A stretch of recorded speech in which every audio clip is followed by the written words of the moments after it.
धाम की जय। मानस प्रेमी सुधीजनों, कथा यहीं विराम लिए थी। सत्य संद रघुबर वचन सुनिभा सुखी समाज। अब आज कथा इसके आगे बढ़ेगी। जब श्री राम ने भरत से यह कह दिया कि संकोच तज कर कहो कि तुम मुझसे क्या चाहते हो, मैं जो भी तुम कहोगे उसे पूर्ण करूंगा, तो दृढ़ प्रतिज्ञ सत्यवादी श्री राम के मुख से यह बातें सुनकर सभी अवधवासी प्रसन्न हो गए। अवधवासी तो प्रसन्न हुए, लेकिन देवता उदास हो गए। ऐसा विचार कर डरे हुए सशंकित देवता मन ही मन श्री राम की शरण में गए।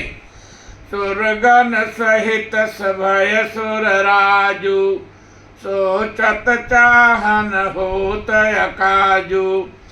बनत उपाय करत कछु नाही, राम शरण सब गे मन माही। फिर देवगण सोचते हैं कि भगवान तो भक्त के बस में हैं, अतः कहीं मेरी भी वही गति न हो जाए जो अम्बरीश पर क्रोध करने पर ऋषि दुर्वासा की हुई थी। देवता घबराए और परेशान हुए। वो विचारते हैं, देवगण यही निष्कर्ष निकालते हैं कि अब सुर काज भरत के हाथा। देवताओं की बात सुनकर देवगुरु बृहस्पति ने देवताओं को समझाते हुए कहा, देवताओं, सकल सुमंगल मूल जग भरत चरण अनुराग। इसलिए भरत से भयभीत होने की आवश्यकता नहीं है, क्योंकि भरत ही जान राम पर छाई। देवगुरु बृहस्पति की बात सुनकर सब खुश हो गए। यदि भरत की मानकर हम लौटें तो देवताओं का कार्य नहीं होगा, ये भगवान अपने मन में सोच रहे हैं। इससे देवता दुखी होंगे, और यदि देवताओं की इच्छा पूर्ण न करूं तो मेरे लिए भरत का मन टूटता है। मैं दोनों की इच्छाएं रख सकूं, ऐसा कोई उपाय होना चाहिए। इस बात का राघव को अत्यंत सोच है। दूसरी बात, प्रभु को संकोच यह हुआ कि मेरे बनाने व राक्षसों से देवताओं की रक्षा करने पर देवताओं को उनका भाग मिल रहा था, और अभी मैं पृथ्वी से राक्षसों को रहित भी नहीं कर पाया हूँ। इसलिए भरत जी ने इसलिए मुझे कोई न कोई रास्ता निकालना होगा। फिर भरत जी ने दोनों हाथ जोड़कर राघव से कहा, हे प्रभु, आप और गुरुदेव की कृपा एवं स्नेह से मेरे मन का क्षोभ व संदेह तो समाप्त हो गया। अब केवल यही मेरी इच्छा है कि अब करुणा कर कीजिए सोई, जनहित प्रभु चित क्षोभ न होई। भरत जी बोले, प्रभु, आपकी कृपा से मेरा क्षोभ दूर हो गया। मेरे कारण आपको क्षोभ न हो, अब वही उपाय करने की कृपा करें। इसके बाद भरत जी ने अपने हृदय की बात श्री राम से कहना प्रारंभ किया। स्वार्थ नाथ फिरे सबही का, किए रजाई कोटि विधिनी का। यह स्वार्थ परमारथ सारु, सकल सुकृत फल सुगति सिंगारु। देव एक विनती सुनि मोरी, उचित होई तस करब बहोरी। तिलक समाज साज सब आना, करे सुफल प्रभु जो मन माना। सानुज पठई मोहि बन, कीजिए सबहि सनात। न तरु फेरी है बंधु दो, नाथ चलो मैं साथ। न तरु जानि बन तीन्यु भाई, बहुरिय सिय सहित रघुराई।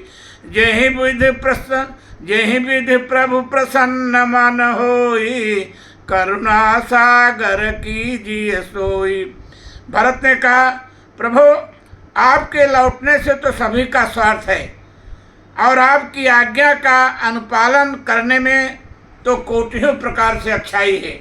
यही स्वार्थ एवं परमार्थ का सार है। प्रभु, आप मेरी एक विनती सुन लीजिए, फिर आप जैसा उचित संदेह कीजिए। मैं राज तिलक की पूरी सामग्री सजाकर साथ में लाया हूँ।